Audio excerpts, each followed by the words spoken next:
Alors, on retrouve ce soir pour la dernière fois l'opinion de Claude. Ça m'a fait tellement plaisir, Claude, que vous reveniez durant cette campagne. Je pense que nos téléspectateurs ont apprécié tout ça aussi. Merci pour la soirée d'hier également. Moi, j'apprécie de m'être retrouvé avec vous comme si vous avez quitté hier. Ben, on a l'impression que c'était ça aussi. Alors, allez-y. C'est formidable. Eh bien, mes chers concitoyens, madame, monsieur, pardonnez-moi, mais je sais que si je veux être franc, comme je l'exige de moi quand je m'adresse à vous, j'apparaîtrai probablement très rabat-joie pour plusieurs d'entre vous ce soir. En particulier, ces sympathisants adéquistes que je voyais si euphoriques hier soir. Votre joie était belle à voir.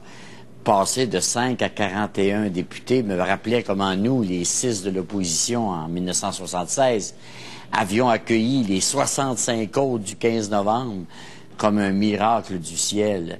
C'était, là, je le dis pour les plus jeunes, il y a 31 ans de cela. Je crois que personne d'entre nous n'a gagné ces élections hier soir. Même pas vous, les fidèles de Mario Dumont. Parce que même pour vous, comme pour les libéraux et comme pour les péquistes, existe le fait que 65 à 70% des Québécois ne partagent pas votre avis et ne vous veulent pas au pouvoir.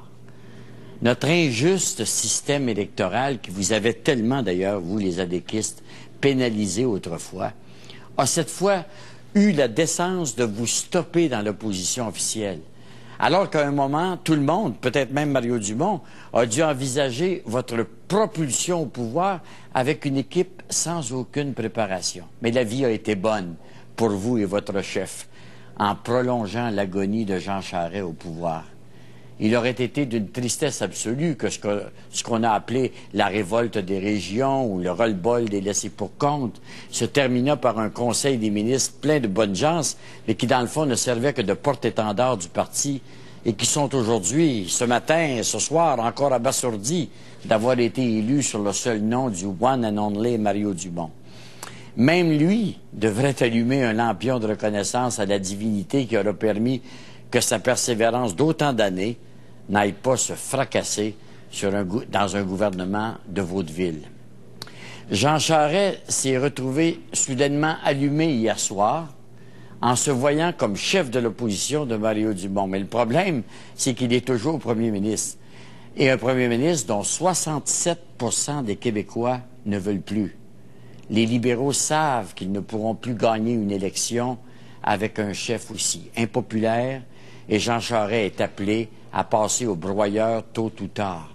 Aucun accommodement raisonnable ne viendra sauver de la noyade celui qu'autant de Québécois perçoivent comme un menteur ou comme un incompétent.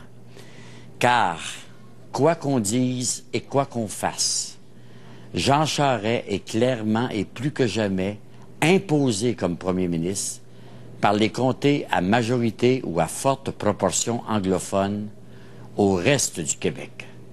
Avec à peine 33% du vote, Jean Charest n'a de fait l'appui que d'un francophone sur 4 ou sur 5. Que sur ce territoire, considéré comme l'unique foyer de la nation québécoise, 80% des francophones se retrouvent aujourd'hui dans l'opposition face à un pouvoir ainsi concentré géographiquement, est hallucinant, indécent et dangereux.